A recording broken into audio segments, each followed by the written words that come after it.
Alright, welcome to part 2 of the NAS setup. So, I've already installed Debian, everything is set up the way that it needs to be set up.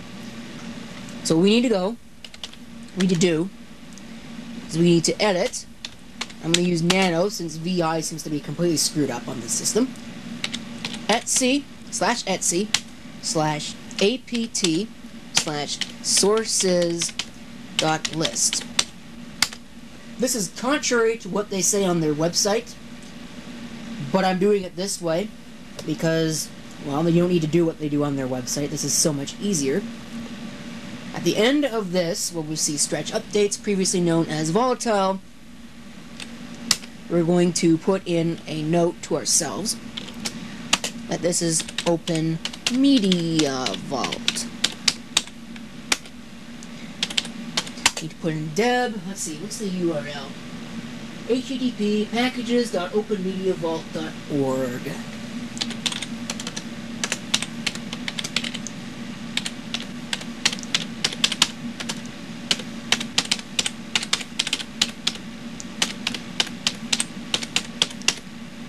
And then I need to put in what?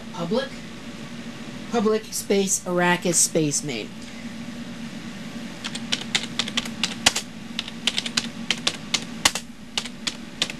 Just like that.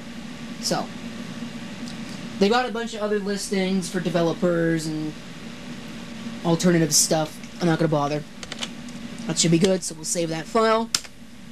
Notice how I did it with root access. You need that. You can do it with sudo, but I just logged in as root since it's easier to do it that way.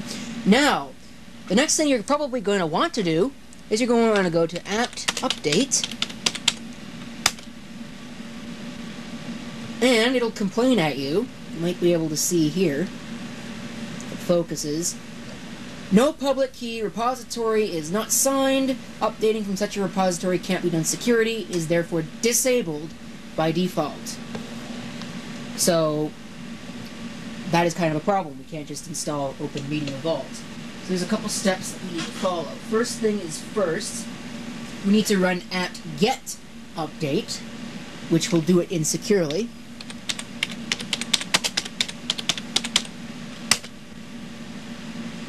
Although I probably won't be very happy about it. No, it's obviously not very happy about it. But it does, all it says is that it can't be authenticated and is therefore dangerous to use. Potentially dangerous to use. We're going to ignore it. We're going to go apt-get allow unauthenticated install OpenMediaVault keyret. So, -get. If I can actually type. Not only can I not talk, but apparently I can't type either.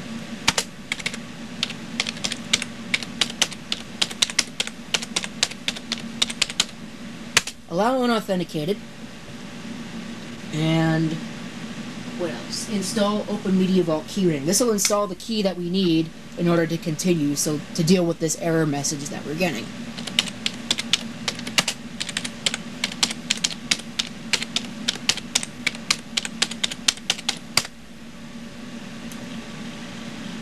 Authentication warning overridden. Alright.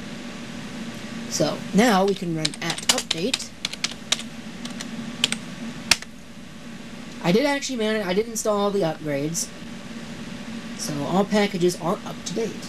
Alright, next step is to this massive line. I don't know if this will actually work with apt and not apt-get. I'm going to follow their directions closer than I usually do. I usually just say apt install OpenMediaVault and postfix, but I'm going to do it this way. Auto remove. I'm hoping that you will actually be able to see this in the final product. If not, I'll just put it in the video description or as a title, so you'll be able to see it.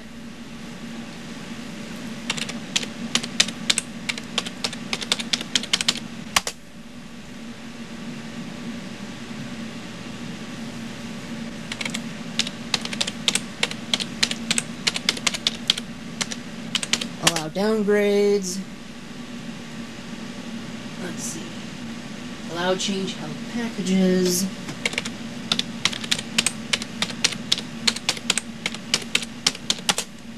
Oops. packages, no install recommends.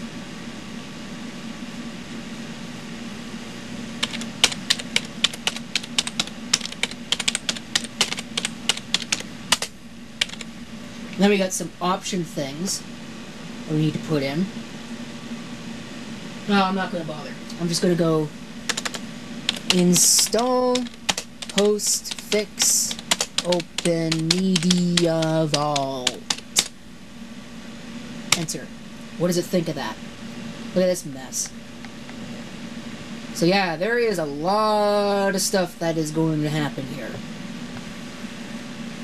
I'm not going to make you sit through all of it. It will take forever.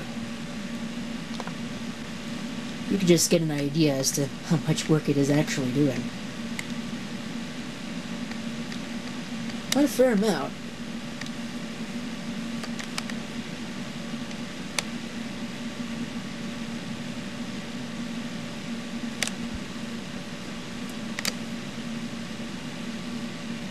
Okay, so right off the bat we get asked something.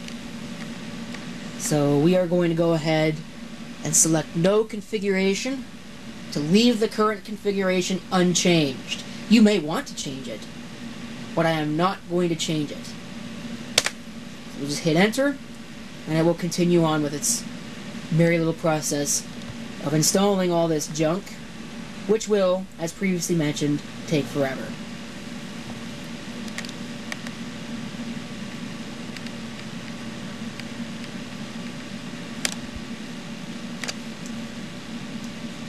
Okay, so we're now at the point in time where we need to complete the installation. Type omv-init system. To manage the system, visit the OpenMediaVault web control panel via web browser. Click on OK. Looks like there is still a little bit of setup stuff to do.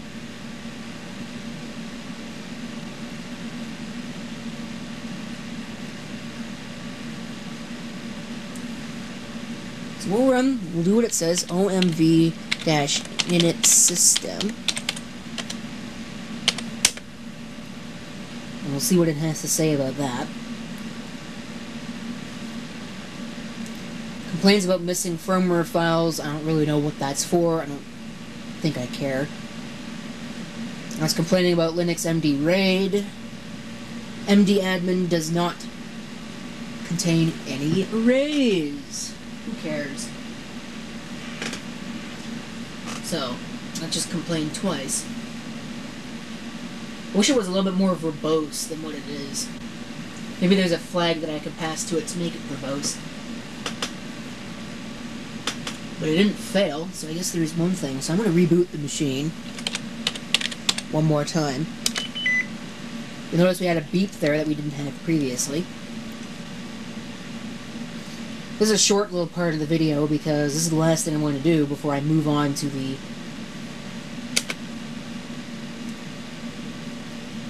software setup portion of this particular video.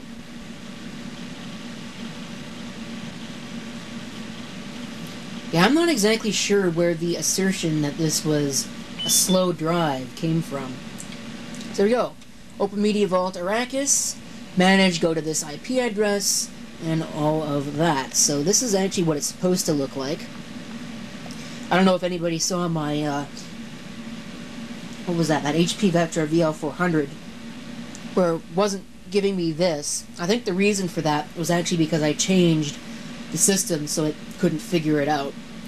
And I didn't run some configuration something. Maybe I'd have to run OMV-init system on that again in order to get it to work. But that's besides the point. That's it for this particular portion of the video. So thank you for watching. If you have any comments, feel free to leave them down below. Be sure to watch part 3 where I go over the setup of this particular NAS. But until then, this is CP666 signing off, and I will see you next time, whether it is then or in another video.